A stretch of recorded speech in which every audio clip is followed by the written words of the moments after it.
And just like that, we are back. It is Gordon Maychak here with another episode of Timeless Pop, Rock, and Soul. And back with our third and final segment of my three-part Saturday triple play, blah, blah, blah, blah, blah, starring Fleetwood Mac. In part one, we had Lindsey Buckingham showing off, man. What? That guy, so many chops. And Lindsey Buckingham, what an insane talent. Monday Morning was the Lindsey B song that we heard from the Fleetwood Mac White album from 1975. In part two, just a minute ago there, we heard the great Christine McVie. Such a beautiful, sensuous, sexy, great song from the Tusk album in 1979. That was her song, Brown Eyes. And since it's inevitable that we get around to the princess herself, Stevie Nicks, we are going right back to that same album. Tusk, 1979. Saw them on this tour. They were so good. I mean, they were great on the Rumors tour, of course. That was like a whole just legendary concert experience all by itself.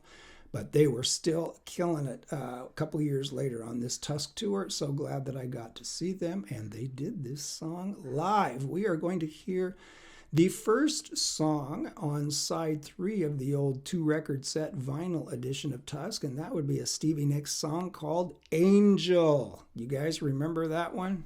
Angel. You bet, man. A jam right from the first time that I heard this record. Now, my perspective, as I said, I think there in the first video, my perspective on Fleetwood Mac over the years has sort of changed, because back there in the day when all this incredible stuff was happening in real time with them, starting just there in 1975 with that White Album, and when this era and this lineup really kicked off, you know, I was just, the whole band was great, don't get me wrong, and I love all those songs, almost all of these albums, actually. But I was really such a huge Stevie Nicks fan, and I had such a huge crush on Stevie Nicks that I think I didn't see it there at the time. Back then, I would listen to the whole album, of course, because everybody was playing the whole album. So I knew all the songs. I knew every note on every song on those string of albums that they did there in the 70s and 80s, of course. But I was so way into Stevie Nicks disproportionately to Lindsey Buckingham and Christine McVie that, the other songs weren't my favorites as much. My favorite songs, I guess what I'm trying to say, were always the Stevie Nicks songs, and then I liked the other songs, but my favorites were always the Stevie songs. But I think now, as I was saying there in the previous video, all these years later, when I go back and listen to those records, I still like the Stevie songs, but it's like Stevie's songs have just sort of just eased off a little bit for me over time. And certainly Lindsey and Christine McVie's songs have become more important, and I'm more appreciative and more respectful of that material. I always knew it and I always loved it. It's just that now I sort of see it. I guess what I'm saying is I see it all on sort of an even keel, that, you know, the band needed all three of these musical personalities to be firing on all cylinders, and they basically were for so much of that run there. And so I see them now as three needed forces. I don't see them as, you know, the great Stevie Nicks with these other people with her. I guess that's what I'm trying to say. But this is a song, having said all of that, this is a song that, didn't stop fueling that crush that I already had on Stevie. Loved seeing her do this one in concert. That was an experience unto itself.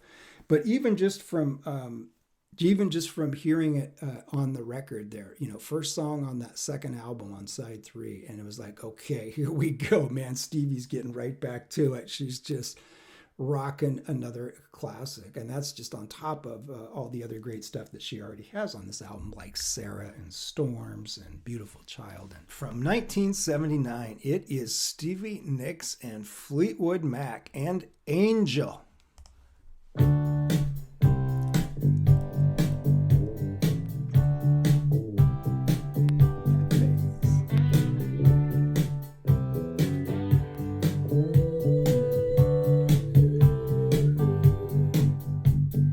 Sometimes the most beautiful thing, the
what a freaking sound.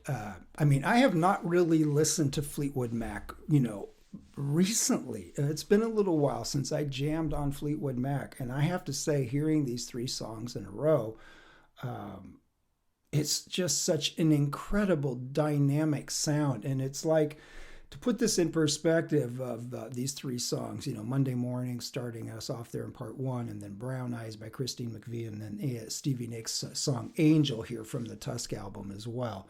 To put this in context, it's like, yeah, Fleetwood Mac had that backstory prior to Lindsay and Stevie coming in, and they already had Christine McVie in the band with Mick and John. And how about the ridiculous track laid down by Mick Fleetwood on the drums, and John McVie is the star of this song. I mean, with everything else that's going on in this song, and there's a lot going on, John McVie is crushing it on the bass. So let's shout out brother John McVie for his work on the bass line on this song, and so many of the great Fleetwood Mac songs. But to put this in context, it's like, if you take my theory that White Album in 1975 was basically like a brand new band coming on the scene, it's like one day that band didn't exist. And then the next day, when they release that White Album, and then they go on to Rumors, and then they go on to Tusk, and then they go right on into the 80s, they just keep having hits. It's like that band wasn't there, and then that band just showed up in the music scene with three great distinctive lead vocalists, three great distinctive writers, a brilliant guitarist, a mystical high priestess of whatever she's doing on stage to give you a focal point for the concerts. And all of a sudden, the rest of the cast of Christine McVie with her keyboards and her vocals, and Mick and John on the back line, all of a sudden the whole picture just comes together, and you have this force, and just a musical force, and it just fills so many of the elements that you need to just become what they did become, a world-class rock band, almost overnight, because they had the whole package. Even if you didn't so much like, let's say you're like me, in the old days where I sort of gravitated towards the Stevie Nicks songs as my favorites.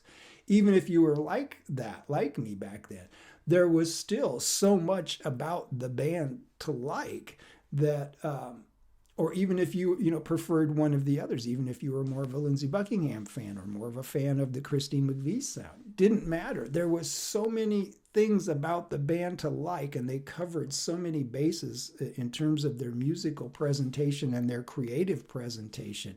You could come at their music and come at these songs from so many different angles, and it's great from every angle. I mean, there are guitarists, that grew up idolizing Lindsey Buckingham because of what he did in Fleetwood Mac. There's obviously generations of female artists, female vocalists that grew up idolizing Stevie Nicks and were influenced by Stevie Nicks. As an aspiring bass player, I grew up thinking, John McVie is one hell of a bass player, man. That guy just grooves those bass lines on so many of these Fleetwood Mac songs.